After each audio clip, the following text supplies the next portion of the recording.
Hi, scholars. Go ahead and open your books up to chapter 7. We're going to be thinking a little bit more about the genre of this text as we read today. So I think it's pretty obvious that this book is fiction. There's a lot of things happening that could not happen in real life so far. But I want to get a little bit more specific with that genre. So when there are supernatural things happening or mythical creatures like dragons, a lot of times we call that genre fantasy. So let's kind of keep an eye out and see if we see any other clues that this might be a fantasy text as we read today. Mom was right. The guardhouse moves through time and space the same way cars on the 90-year-old cyclone rattle along the wooden tracks. My hands reach out for something to hold, but the round walls of the guardhouse are smooth. There were no levers to pull or buttons to push. We just swerve and swoop for the longest minute of my life. Are we there yet? I asked breathlessly. Almost, Ma said. Then she leans down and whispers in my ear, "You're doing great, Jax. We're going to land just like a plane, so brace yourself." When my ears pop, I grab hold of the iron ring on the inside of the back door. Feels like we're actually picking up speed.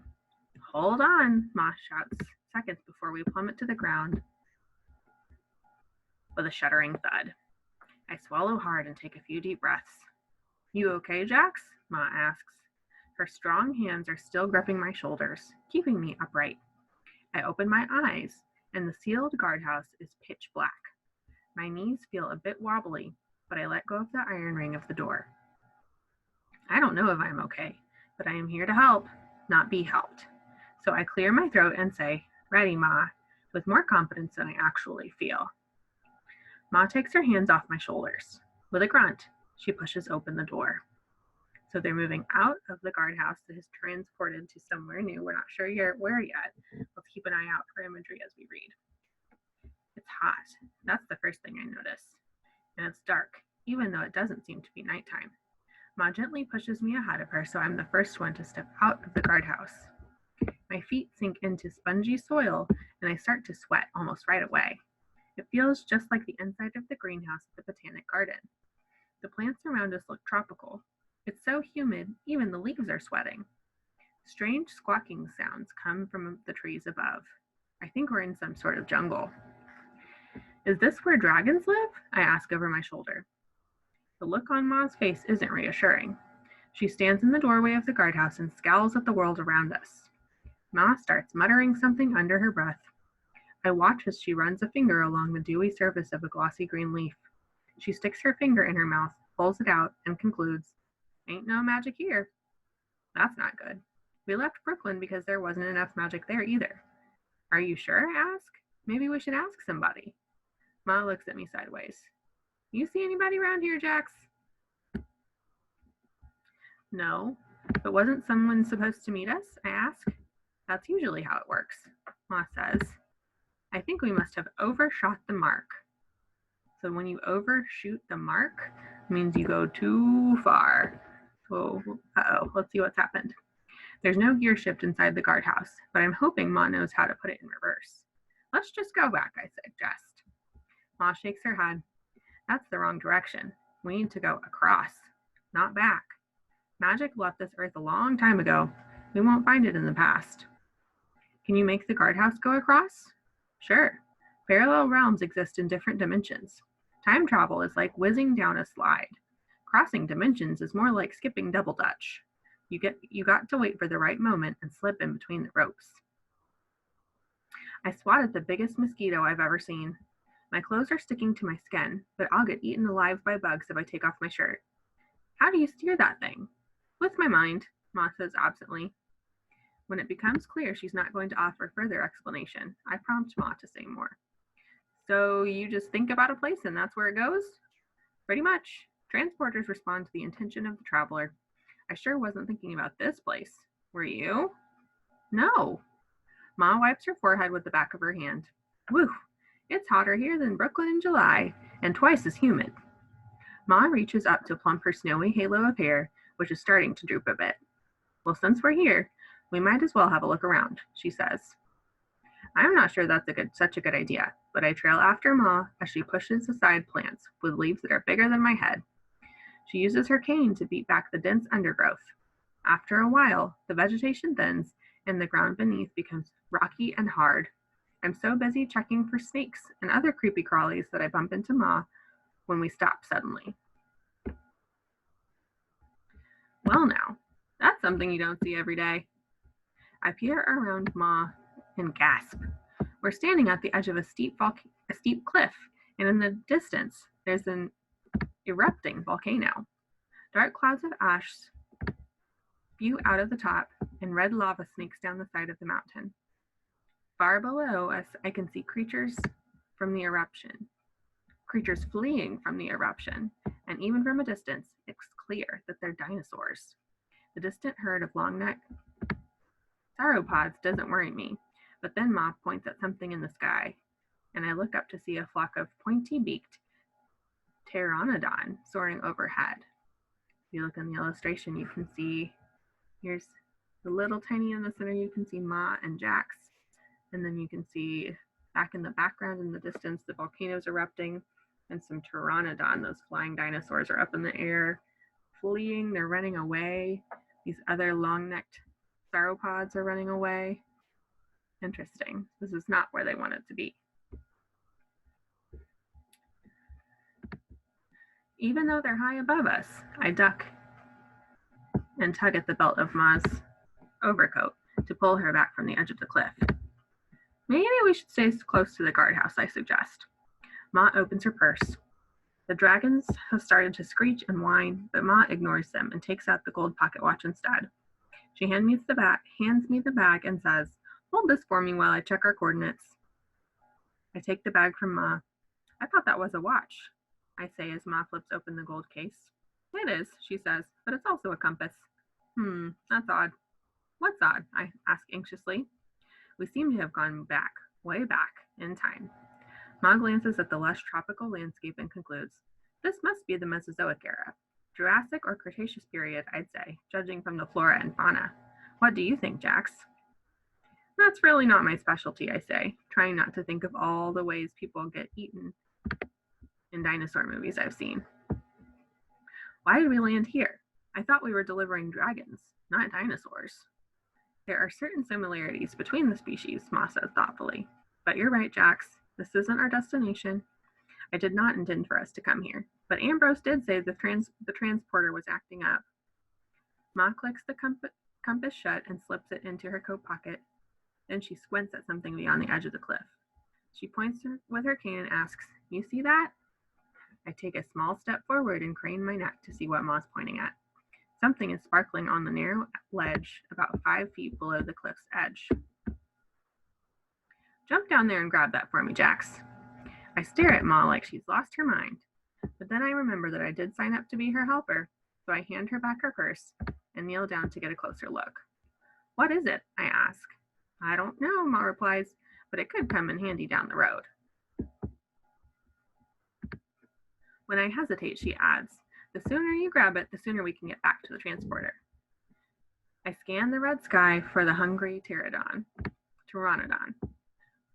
Then I take off my book bag, take a deep breath, and sit down with my legs dangling over the edge of the cliff. I check for footholds and then slip over and start lowering myself down.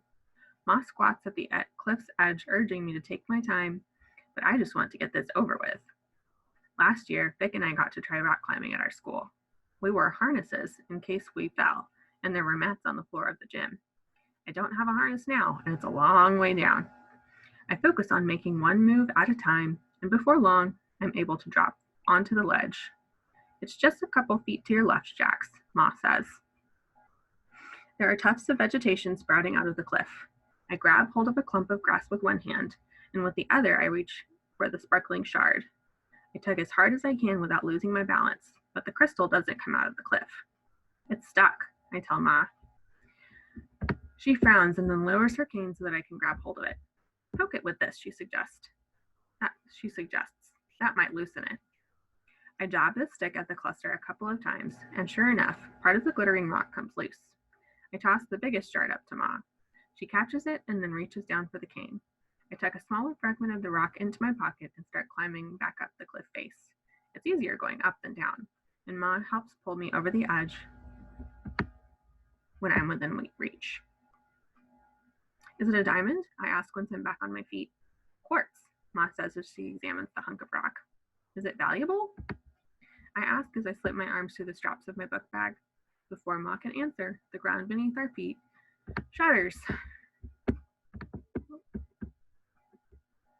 as the volcano belches out more lava and smoke.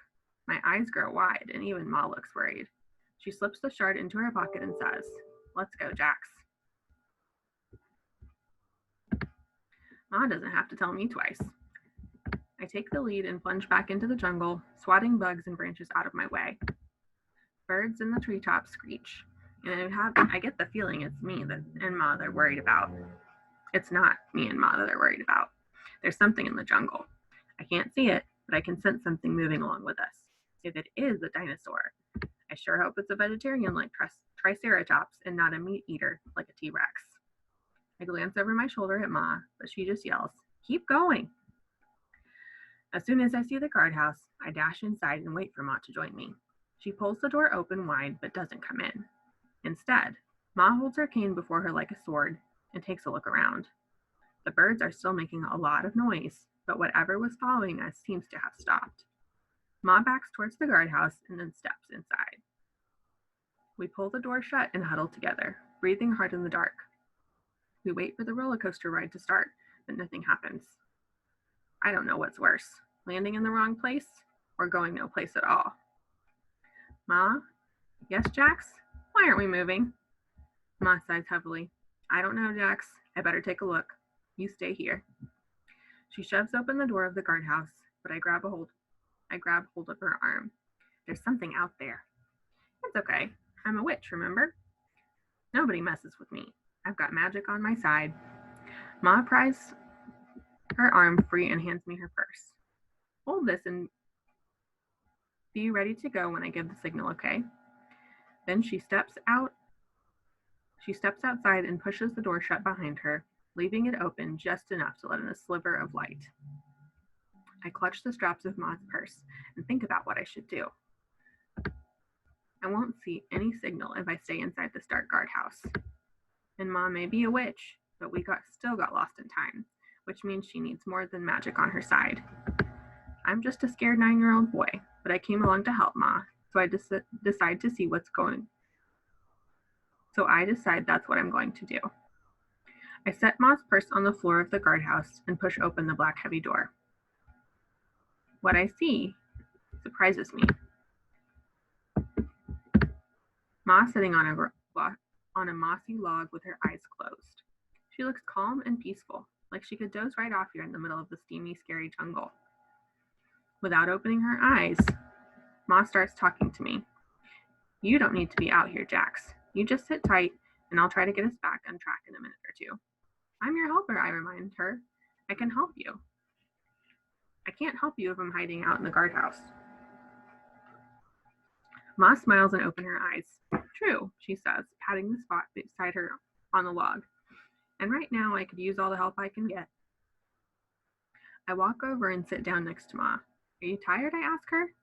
Ma sighs and rubs her eyes. I've been on the job too long, Jax. These old bones need an extended vacation. Can't you just retire? Sure, but who's going to carry on? I got to think about the future of the profession, pass the torch, so to speak. I press my lips together and think for a minute. What if Ma were to pass the torch to me?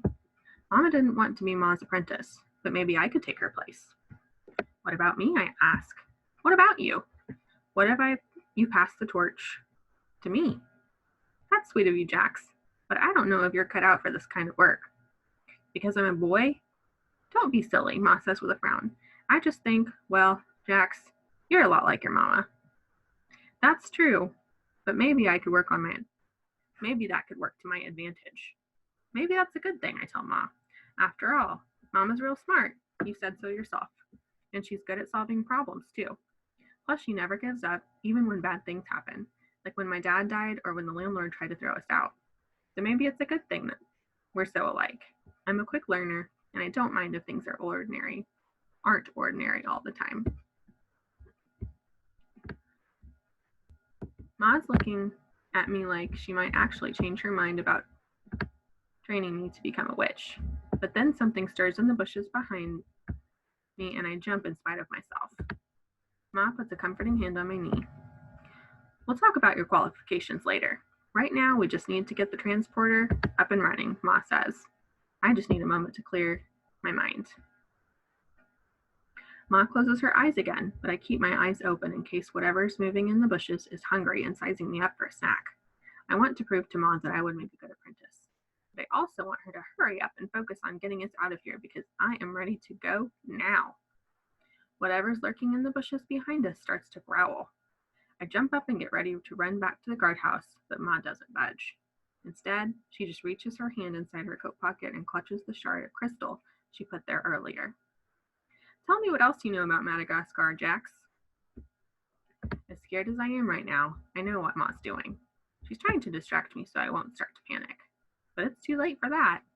The leafy branches behind Ma start to wave and then snap as the creature prepares to spring from the shadows. Run, Ma, run! I cry as I sprint back to the guardhouse. I'm moving so fast that I slam into the door on the opposite side of the round stone building. But when I turn around, Ma's not behind me.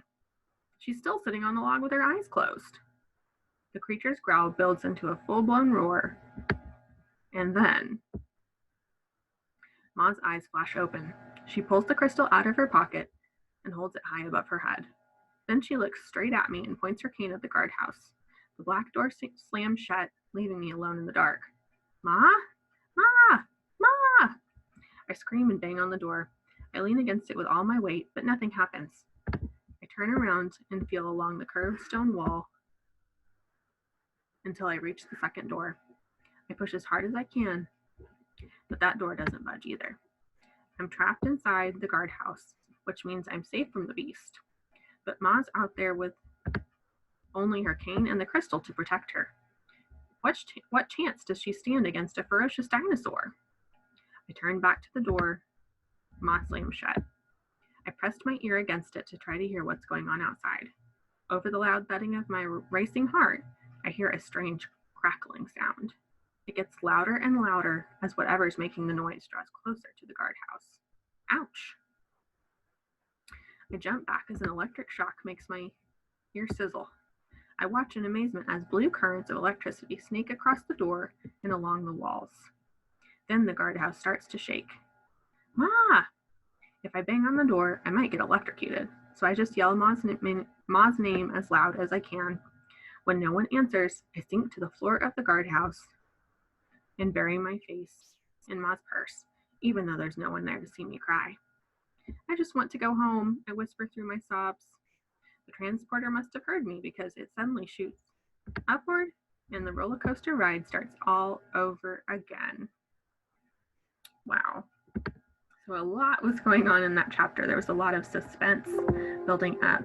And now Jax is on his way somewhere, but we're not sure where. So we'll find out when we read chapter 8.